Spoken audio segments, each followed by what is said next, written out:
Hello, Mark Galeotti here with another take on Russian politics. And I can't really call it a hot take this time. I've been pondering last week's debate that took place between the closest thing Russia's got to an opposition leader, which is Alexei Navalny, the anti-corruption campaigner, and Igor Girkin, better known as Strelkov, and I'll use that term for him, the ex-Russian intelligence officer, historical reenactor, and for a while militant leader in Crimea and the Donbass. Now, apart from the rather surreal environment in which actually the debate was held, it looked like they were squatting in someone's abandoned office space, it was not an exciting debate by any means. But nonetheless, I've been trying to work out what it is about it that stuck with me. Now, to start off with, there was a lot of debate as to quite why Navalny, who after all is both a liberal and at the same time vastly more important and has vastly more political potential, would even stoop to having a debate with what everyone was saying is a war criminal. Well, I'll come on to the war criminal point in a moment. I think there's really three reasons. And actually, there are three quite comprehensible reasons. One is, on a very minor scale, look, Vladimir Putin won't even say Navalny's name, let alone acknowledge him really as a force. He just kind of airily sort of dismisses him as some kind of demagogue. And I suppose this was also in part an attempt by Navalny to show that he wasn't going to be like Putin. He was willing to engage with other forces, even ones that he might find rather reprehensible. Because after all, at the same time, this is clearly an attempt to reach out to the nationalist constituency that Strelkov does, in a way represent, or at least, shall I say, sort of an avatar for. We may not like that, but nonetheless, that is a political reality that Navalny has to navigate. And Navalny himself is, let's be perfectly honest, we shouldn't hold him up as some kind of Western liberal poster child, any more than, frankly, any of our leaders perfectly sort of meet the Platonic ideal.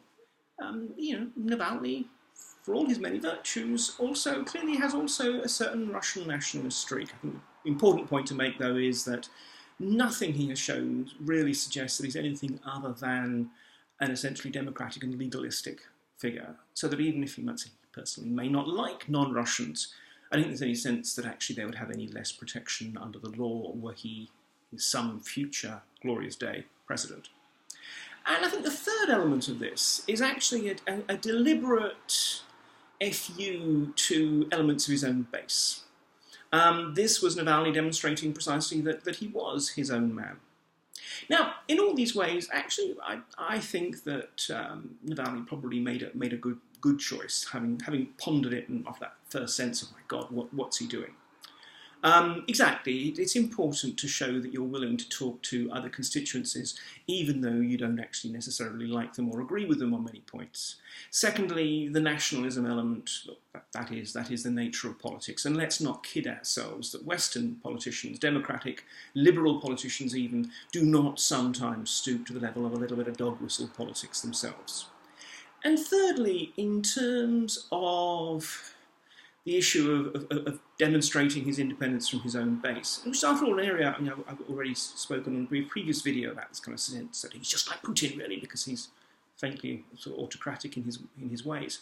Well, actually, isn't that how politicians, or at least leaders, ought to be? I must admit, I get very tired of Western-style politicians whose main role seems to be to carefully focus group what the electorate wants and then to tell them that, or at least hint to them, we can provide it. Here you have someone who is basically willing to say, this is what I believe in, this is what I want to do, and if you think this is a good thing, if you'd like this, vote for me. Actually, that is the kind of leadership to which I think we all should aspire. But on the other hand, did it really work? It has to be said, I don't think this was a great triumph for Navalny in terms of the actual debate. Now, admittedly, the scales were totally sort of unbalanced. Navalny is known as a first-rate communicator. He actually was clearly holding back. He didn't want to kind of rip into Strelkov on the obvious issues, war crimes and ultranationalism and all that kind of thing, presumably so as not to alienate his supporters. And so, given the expectations, he frankly came across as being actually rather more wooden than normal. Now, conversely, Strelkov had the great advantage of the lowest of all possible bars to vault over. I mean, he is, at the best of times usually, a fairly wooden speaker. He's not got that kind of pizzazz. I mean, he clearly has something on the battlefield, just from how people respond to him. But nonetheless, put him on front of a camera, and he's definitely not a great performer. And in that respect, he didn't do too badly. He was not great by any means, but he certainly was more effective than, frankly, I had anticipated. Which means that although he's, I don't believe, ever going to be in any way a kind of a major player, at least he is kind of vaguely still in the game. Never going to be a king or a queen, but perhaps he can aspire to being more than a pawn. I'm sure he'd like to be considered a knight or a rook. But generally speaking, okay, why is this more than just a very brief, passing moment of interest and degree of perplexity? Well, thinking about it, in some ways I think this moves from this whole point of being a war criminal. Now, technically Navalny was perfectly right when he said, well, I can't call Strelkov a war criminal because it's not been proven in a court of law. Yeah, that's technically right. It's disingenuous. Of course, we have pretty good evidence to suggest that Strelkov was, if not the guy who gave the orders or, metaphorically, pressed the button to shoot down Malaysian airliners MH17, that he clearly was in the command and decision loop, not least because he tweeted about it almost immediately afterwards, thinking it was a different kind of play. And, frankly, even putting aside MH17, which is a massive thing to put aside, nonetheless, there are all kinds of other grounds to consider him to be a war criminal. Okay, but who gave him the orders? Strelkov was a field commander. Who was behind him? Well, not necessarily directly, through many cutouts and so forth, but ultimately, this is, after all, he was acting on behalf of the Putin regime. And we don't think it inappropriate or wrong, for example, for Western leaders to sit down with Putin. This is, unfortunately, the nature of politics, and including democratic politics. We sometimes have to sit down with people who are, at the very least, morally disreputable, at worst, thoroughly ghastly. We talk to all kinds of regimes, we talk to all kinds of movements. There would not be a Northern Ireland peace without a Northern Ireland peace process that involves sitting down with terrorists. All these kinds of things, time and again, demonstrate this point. So this is, I think, what is exciting. Not that he sits down with a war criminal, but that this is, I would suggest, signs of politics, democratic politics, slowly beginning to appear in Russia, or reappear. Now, I don't want to make any grand predictions. I certainly don't want to suggest that this is anything more than it is. It's one data point, one potential thing. Democracies are wonderful in concept, usually ugly, depressing, tawdry affairs in practice. They tend to be all about exactly sitting down with people whom you don't agree. They are all about the compromises between the moral and the pragmatic. They are all about processes that actually come down to shabby little deals. Well, welcome to the world of shabby little deals. Frankly, a much more appealing prospect to me than the shining brilliance of autocracy, let alone kleptocracy. And what's interesting is not just that we actually see the beginnings of many of the really basic building blocks of democratic politics, which is, after all, about different groups talking to each other, expressing their views, exploring whether or not there is grounds for some kind of coalition. Often there won't be, in which case it'll just simply be rather a case of making deals over resources and access. So we see that. But also it's beginning to actually shape the agenda even for Putin himself. Now, at the moment, technically speaking, Putin has said, I haven't decided if I'm going to be standing in 2018. Of course he has. The debate is simply about how on earth can they try and sell him. And at the moment, what seems to be the case, what we're getting is a sense that, in fact, it's going to be once again reviving this notion of the good Tsar who is with the people against those evil boyars of the elite.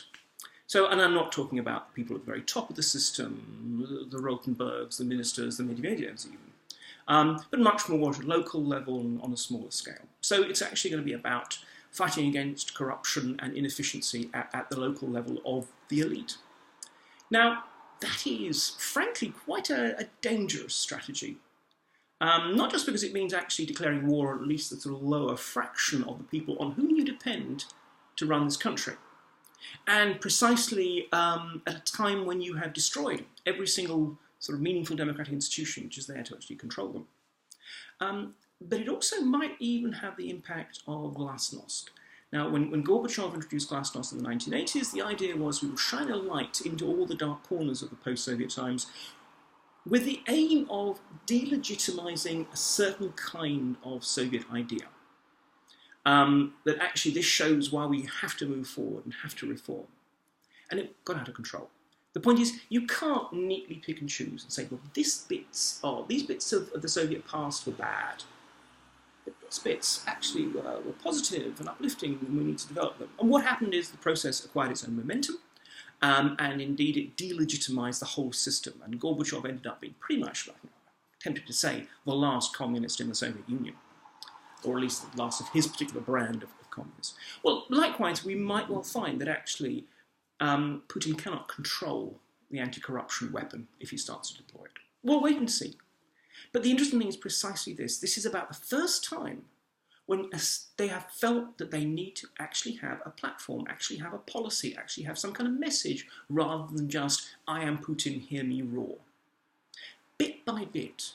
And okay, it's likely to be a slow process, and it's going to be a halting one. And as we've seen in Central Europe, and particularly the recent developments in Hungary and Poland, it can definitely be a process that is subject to rollback. But nonetheless, I can't help but feel, maybe naively, but bit by bit, politics, something that could be, so to say, proto-democratic politics, is seeping its way into the widening cracks in the Putinist system. So this, I think, is, however much the detail of that debate was tedious and unsatisfying, the fact of that debate has stuck with me and has left me feeling, again, optimistic in small amounts. Thanks very much for watching.